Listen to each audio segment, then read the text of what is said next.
Happy Thursday. I've taken a little bit of time off. I've mentioned before, I take care of dogs. August is extremely busy, but I'm going to be getting back to this now that the summer is winding down. I want to address some very common misconceptions that I'm seeing all over social media about this case. And by this case, I mean the Idaho 4 murders. And I'm going to start with the footprint. And we all know what footprint I'm talking about. I'm talking about the footprint that was mentioned in the PCA. Now, in the PCA, and I believe it is on page 5, it says, during the processing of the crime scene, investigators found a latent shoe print. This was located during the second processing of the crime scene by the ISP forensic team by first using a presumptive blood test and then amino black, a protein stain that detects the presence of cellular material. The detected shoe print showed a diamond-shaped pattern, similar to the pattern of a Vans type shoe sole, just outside of the door of DM's bedroom, located on the second floor. This is consistent with DM's statement regarding the suspect's path of travel. And yet here in this blog post, it's called Moscow Murder Massacre on Substack, and he says, this got me to thinking. We know the 1122 King Road crime scene was at least somewhat staged by virtue of the latent bloody shoe print. There is no way a latent bloody shoe print exists without visible bloody shoe prints leading to it unless those visible bloody shoe prints were cleaned. And this is where my head explodes and why I get so frustrated and why there is so much unethical speculation around this case. And it comes from people misinterpreting these documents and what we're being told. It was never said anywhere that this was a bloody shoe print. All that was said was that investigators found a latent shoe print. Now, latent means not visible to the naked eye. So it's not a bloody shoe print. And when they did the testing, they were testing for cellular material, aka blood, because the blood was not visible. So if there was a trace of blood in this one footprint, that doesn't necessarily mean there would have been a trail leading up to that footprint of other footprints with blood on it. They were doing a search for the tiniest bit of proof that there was blood in the shoe print. And we don't know if they found any. They have never told us if the shoe print contained any cellular material. It was just one footprint. And the only reason why this one footprint was mentioned, like Brett Payne said when he wrote this PCA, that this is consistent with DM's statement regarding the suspect's path of travel. That is the only reason this footprint was included in this PCA, to support what DM said about seeing him pass by her room and go through the kitchen and out the slider. And this guy goes on to say, it's possible, considering the crime scene was cleaned and thus somewhat staged, that the murderer or murderers cleaned up by taking a shower at the crime scene and or used the sinks as well. The crime scene was not cleaned up. Nobody cleaned the footprints. And there are aspects of this case that I totally understand are baffling to people. They're baffling to me. How could he have done it in this amount of time? How could there not be a blood trail? I understand. But if you plan properly, it is absolutely possible to leave a crime scene like this without a trail of blood, without leaving footprints, without leaving fingerprints. And it's this, and I can't tell if it's willful obtuseness or just a refusal to admit or refusal to accept that this person that is currently in jail is probably guilty. I don't know what it is, but this is one of the bigger misconceptions that's going around about this case. And no matter, I did a live on TikTok last night talking about this case, and I can't tell you how many people in the comments brought up, well, what about the bloody footprint? What about, why was there only one? It's not necessarily, they didn't necessarily only have one. He's only mentioning this one footprint because it supports DM's story that someone passed by her room. That does not mean that there was only one footprint. And keep in mind that just because there's a footprint there doesn't mean it's usable. It has to have enough information that they're able to track the type of shoe, track the size of shoe, look at the bottom to see what the soles and everything look like. If it's all smudged, they can't use it. So keep that in mind. There was not just one footprint. It was not a bloody footprint. And they have not yet established if there was any blood in that footprint after you doing the amino black tests. Now let's talk about this other misconception that the police lied about the timeline or only changed the timeline once they had a suspect. This is the press conference from Moscow Police Department that was held, I believe, on the 23rd, which is a lot. There could have been one earlier. This is the one I found, but this is what was said. The facts of the case that we know right now. We know that these homicides occurred in the early morning hours of Sunday, November 13th. Around noon, Moscow officers received a call of an unconscious person. Officers discovered the bodies of Ethan Chapin, Zanika Nodal, Madison Mogan, and Kaylee Goncalves inside the residence on King Road. Early morning hours. Now, there was one instance of someone giving a more precise timeline, and it was the mayor of the town. The person to say that it happened between 3 and 4 a.m.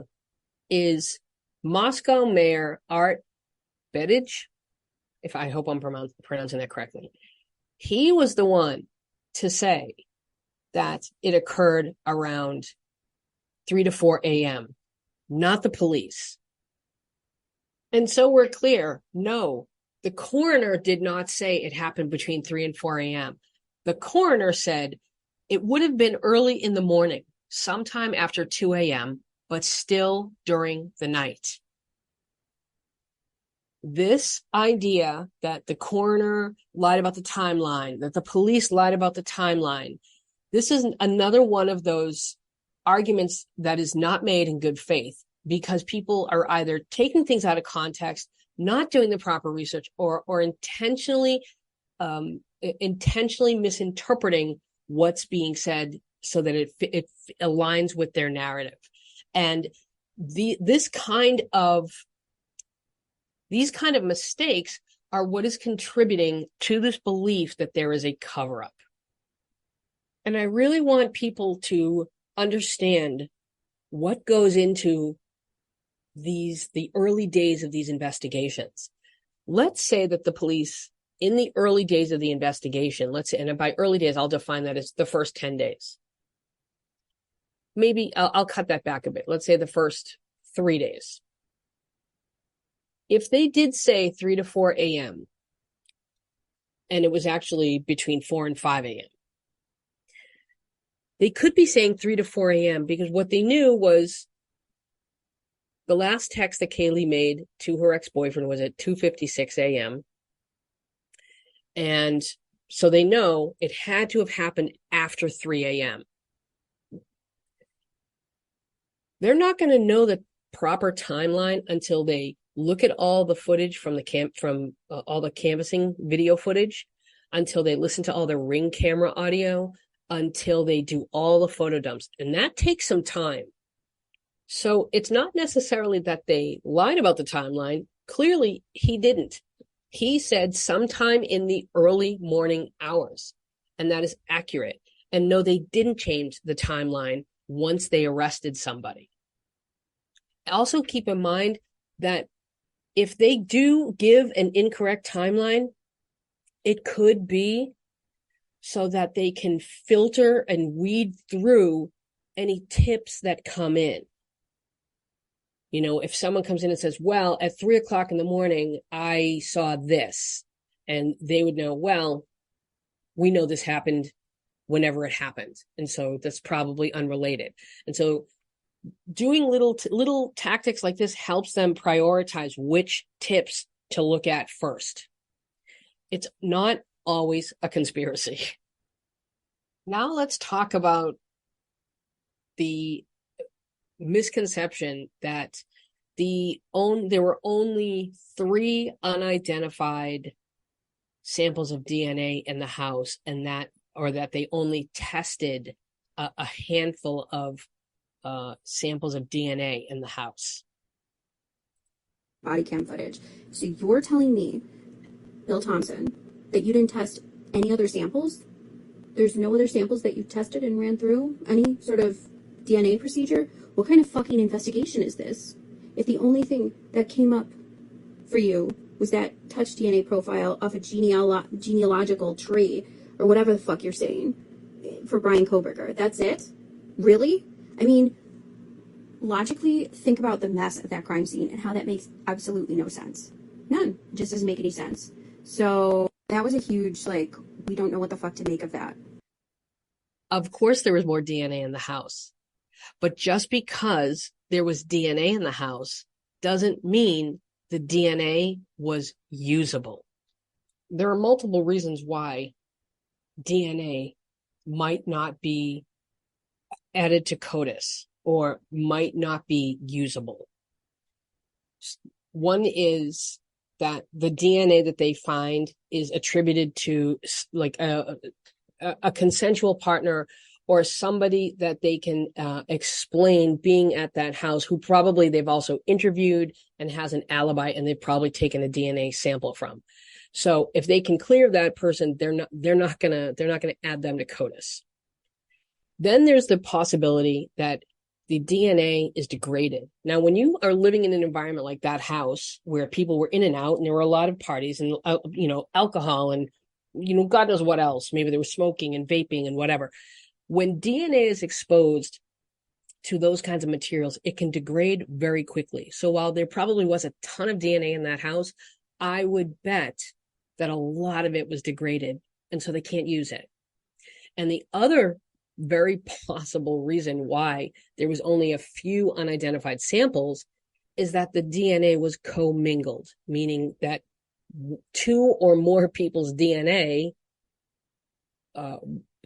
was mixed together, because maybe it was fingerprint on top of fingerprint on top of fingerprint, etc.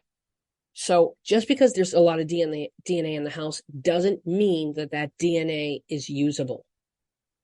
Now let's talk about this idea that Bill Thompson lied about not having certain reports or DNA results.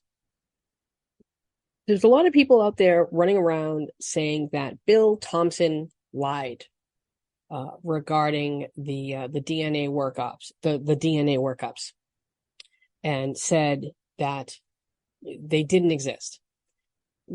What they're not doing is giving you the full quote. What Bill Thompson actually said regarding these reports from the lab was, "We have given the defense everything that we have received from the lab. They've asked for DNA workups on other people. To the extent that they don't have them, they weren't done," Latah County Prosecuting Attorney Bill Thompson said. "We can't produce something that doesn't exist." So what he's saying is, we can't give you something that we don't have. What he's not saying is, these reports, these DNA samples do not exist. He couldn't get away with that because it's already in the court documents that there were 3 identified male DNA samples found at the scene.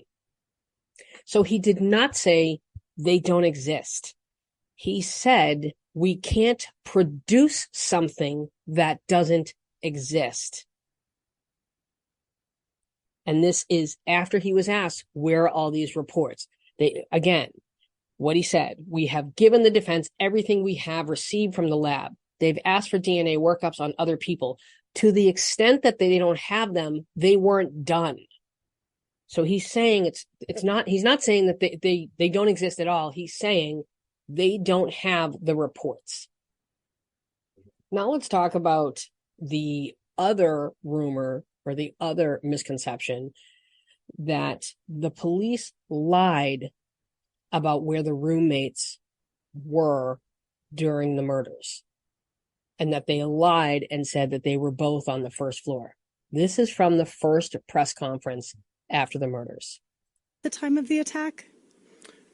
All the information that we have from our investigation is that, yes, they were. Okay, but they were unhurt. That is correct. So is there any explanation as to why it took so long then for someone to call 911? You have surviving witnesses to an incident at 3 or 4 in the morning, and the 911 call didn't come until noon? I don't think I ever said that they were witnesses. I said they were there. Chief Fry did not say that the roommates were sleeping on the first floor. He doesn't mention what they were doing other than they were in the home at the time of the murders.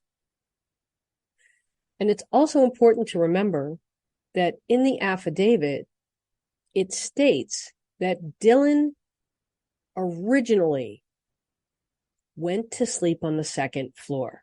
Now that implies that she woke up somewhere else, which would be probably the first floor. So if they did say that the roommates were sleeping on the first floor, that's not a lie, because it appears as though Dylan moved locations when it came to going to sleep. It's not a lie to say that they were sleeping on the first floor. And also keep in mind that she saw him. They knew she saw him. And so they have to be very careful about not revealing too much information that would put her or Bethany into danger, because they needed them. So they likely didn't want the suspect to know there was possibly a witness, that somebody saw him. So it's easier to let people say, because it was other people to say this. It was not the police. It wasn't the police that said they were asleep on the first floor. It was other people who took the information, extrapolated something out of it, and created a narrative. And they did not correct people because that worked for them. That's not a lie. That's a tactic, and they're allowed to do things like that to protect the integrity of their case. I'm afraid that we have a very long road ahead of us in terms of when this trial is going to happen. And I fear that the misconceptions and the misinformation and the lies are just going to continue. So what I would suggest to do is, when you hear something, please do your research. Before repeating it, before posting it, please do your research, because a lot of people are taking things out of context to fit their narrative. Now, they might not be doing it intentionally, or maybe they are, but this case has really triggered something with a lot of people. And so they feel compelled to find whatever they can or say whatever they can to support their narrative. So just do your research before you repeat it. Please be more responsible in terms of what information you put out there, and just use Google. It's free. Follow me on Instagram at My Character Analysis. Follow me on TikTok at My Character Analysis. You can also follow my dating advice Substack over at datologycoach.substack.com, and follow my dating advice TikTok page at datologycoach. Send me any information or emails at characteranalysis@gmail.com.